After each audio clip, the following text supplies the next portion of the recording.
नमस्ते मित्रों।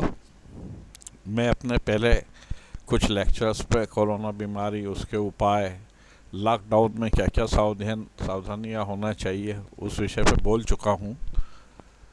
आज मैं इस विषय पे बोलूँगा कि हम जो 26वां दिन लॉकडाउन का है और उसमें हमारी मेंटल हेल्थ और समाज में क्या स्थिति बन रही है, उसके बारे में थोड़ी सी चर्चा करना चाहूँगा। क्या कि बेसिकली ये जुखाम के समान सांस की एक बीमारी है और कोविड-19 वायरस इसको अटैक करता है, जिससे यह इन्फेक्शन एक व्यक्ति से दूसरे व्यक्ति में जल्दी फैलता है। नई बीमारी होने के कारण अभी प्रभावी इसमें इलाज नहीं है। हालांकि इसमें मृत्यु दर कम है, पर जब हम बड़े पैमाने पर देखें तो संख्या लाखों में पहुंच गई है। उसी तरीके से आपको इन्फेक्शन तब हो सकता है जब आप किसी ऐसे व्यक्ति को करीबी संपर्क में आते हैं जो इस वायरस से ग्रसित है। यह वायरस इन्फेक्टेड व्यक्ति से छींक और खांसी के दौरान निकली थूक की छोटी छोटी बूंदों से उन चीज़ों में फैलता है, और जिनमें यह बूंदें सरफेस पर लगी हों या एयर से। तो इससे बचाव के लिए, जैसा मैंने पहले बताया है, कि साबुन से 20 सेकंड तक हाथ धोना है अच्छे से और बार बार धोते रहना है। उसके अलावा अपना चेहरा, मुंह, आँखें और नाक ये छूने से बचना है।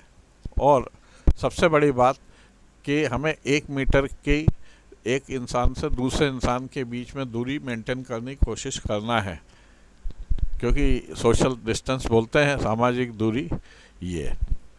और आगे जब यह फैलने की बात आती है तो उसके बाद यदि लक्षण होते हैं तो अभी कुछ पता लग रहा है कि लक्षण विहीन कोरोना वायरस असर डाल रहा है, जिससे बीमारी ज़्यादा तेज़ी से फैल रही है। साधारण तौर पर बुखार, हाथ पैर दर्द, सूखी खांसी और सांस लेने में तकलीफ़ होती है, ये इसके लक्षण रहते हैं।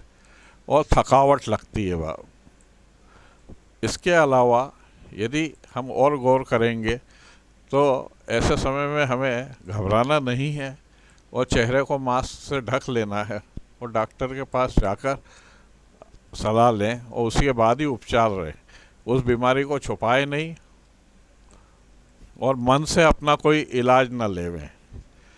इस हालात, ये सामान्य प्रतिक्रिया की किसी भी परेशानी के समय हम बहुत चिंतित हो जाते हैं, दुखी हो जाते हैं, डर जाते हैं और ऐसा महसूस करते हैं कि ये बीमारी ठीक होगी या नहीं, या प्राण घातक हो जाएगी। एक डर जो बैठता है, ये मानसिक जो हालत है, ये अब लोगों में ज़्यादा आने लगी है और घरों में बंद रहने पर भी उनकी मानसिकता दूषित होती जाती है या मानसिक रोगी हो जाते हैं और तरह तरह की अफवाहें आती हैं, उस पर विश्वास करने लग जाते हैं। डर और चिंता तो इसलिए है कि आगे इसमें यदि बीमारी हो गई तो नौकरी रहेगी नहीं रहेगी, भविष्य क्या होगा, जानलेवा बीमारी लगने का डर, लोगों द्वारा उपेक्षित हो जाएंगे, परिवार के बारे में चिंता रहेगी और दूसरों को बीमारी फैलाने का डर रहेगा या दूसरों में बीमारी फैलने का भी डर रहेगा। इसलिए भी लोग उपेक्षित आस पड़ोस होने लगते हैं। तो हमें कोशिश ये करना है कि पहले तो हम बाहर जाने पर रोक लगाएं, लॉकडाउन का मतलब, और परिवार के अंदर थोड़ी एक सदस्य से दूसरे के बीच में दूरी बनाएं और घर पर रहते हुए भी अधिक खाली समय में जो बोरियत होती है उसका कैसे उपयोग हम करें।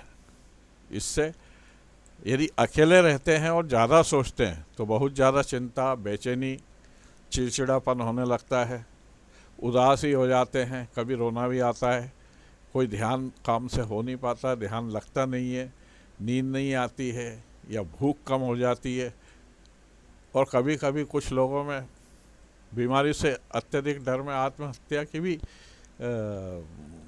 ख्याल आने लगते हैं कि क्या होगा। तो ऐसे में हमें चिंता होती है।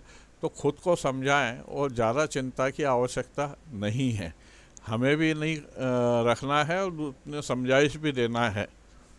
और जैसे दरवाजे को हम बार बार जा के देखते हैं कि साफ़ किया या नहीं किया, लेकिन एक बार जब आप बाहर से आए हैं और आपने दरवाजे को हैंडल और उसको डिसइंफेक्ट कर लिया है, तो अपने आप को अंदर सुरक्षित समझें, उसमें कोई घबराने वाली बात ऐसी नहीं होती है।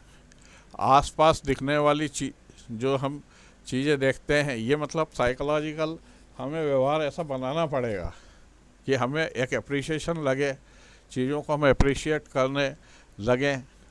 एटमॉस्फेयर में जैसे बाहर वनस्पति है, झाड़ पेड़ पौधे हैं, उनको देखें, पशु पक्षियों की आवाज़ें सुने, उनका आनंद लें, ठंडी हवा या जो भी हवा चल रही है उसमें गहरे सांस लें। यदि फूल बगीचे में हैं या घर में जो खुशबू जैसा है उसका भी आनंद लें, और जो भी खा रहे हैं उस खाने का स्वाद का आनंद लें। कहने का मतलब डिप्रेशन की ज़रूरत नहीं है। दूसरा फिर और क्या कर सकते हैं, घर में आप योगा कर सकते हैं, ध्यान कर सकते हैं, पूजन कर सकते हैं, और प्रेजेंट को गंभीरता से सोचें कि इतनी घबराने वाली बात नहीं है, थोड़ा हम अब संयम रखेंगे तो बिल्कुल उसमें सक्सेस होगी। और अपने विचारों को सही या गलत नहीं तोलें, और ये भी जानते हैं कि हम हर चीज़ को कंट्रोल नहीं कर सकते। चिंता वाले जो विचार हैं उन ध्यान को हम गौर नहीं करें, क्योंकि चिंता करने से हमें तकलीफ़ रहेगी। रोज़ कसरत करें थोड़ी घर में ही, संतुलित खाना खाएं, अपना घर साफ़ करें और फिर व्यवस्थित रखें, और ज़रूरी हो तो घर में ही अपने वर्क एट होम, घर में ही दफ्तर के काम भी आप निपटा सकते हैं। और रोज़ उठें, अपने समय से रूटीन में उठें, रोज़ की तरह तैयार भी हों, अपनी दिनचर्या को निर्धारित करें, लेकिन कोई टारगेट नहीं ले, काम की लिस्ट नहीं बनाए कि ये करना है ये करना है। इसके अलावा और क्या कर सकते हैं आप घर में? संगीत सुने, डांस की हॉबी है उसको करें, हंसी के कार्यक्रम, कॉमेडी पिक्चरें देखें, लॉकडाउन की अवधि में कुछ नया करके सीखने की कोशिश करें। तो मतलब हम कैसे मतलब अपने नए शौक़ को अपनाएं या पुराने जो शौक़ हैं उनको ताज़ा करें।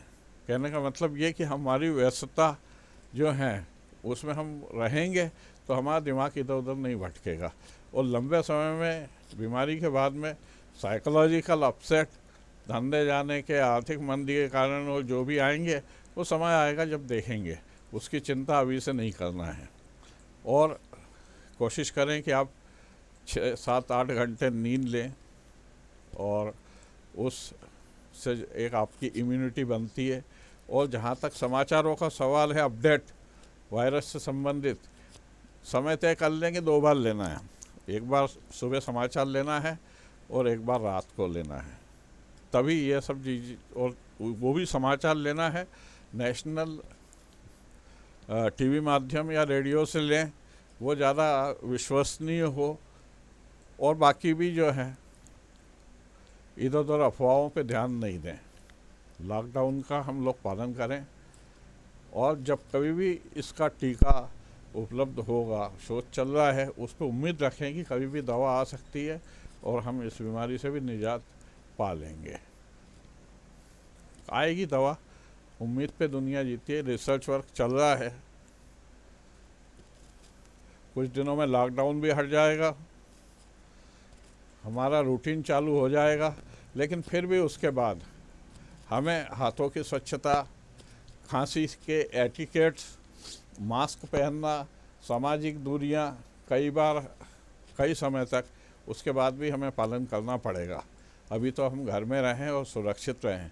जो कुछ देशों में, अभी चाइना में फिर से बीमारी पलटने के कुछ आसार नज़र आते हैं, इसका मतलब ये कि इसके जाने के बाद भी हमें सावधानी तो लेते रहना पड़ेगी, और यदि सावधानी लेंगे तो हम अपना जीवन और अपने परिवार का जीवन राष्ट्र का सुख में कन्वर्ट कर सकते हैं। दोस्तों, हिम्मत रखें, संयम रखें, इस व्याधि से भी हम निजात पाएंगे। धन्यवाद, और जैसा भी हो, सबके साथ एक जो होगा वो आपके साथ भी होगा, और कोई ऐसी अनहोनी घटना आपके साथ नहीं होगी। नमस्कार, जय भारत, थैंक यू।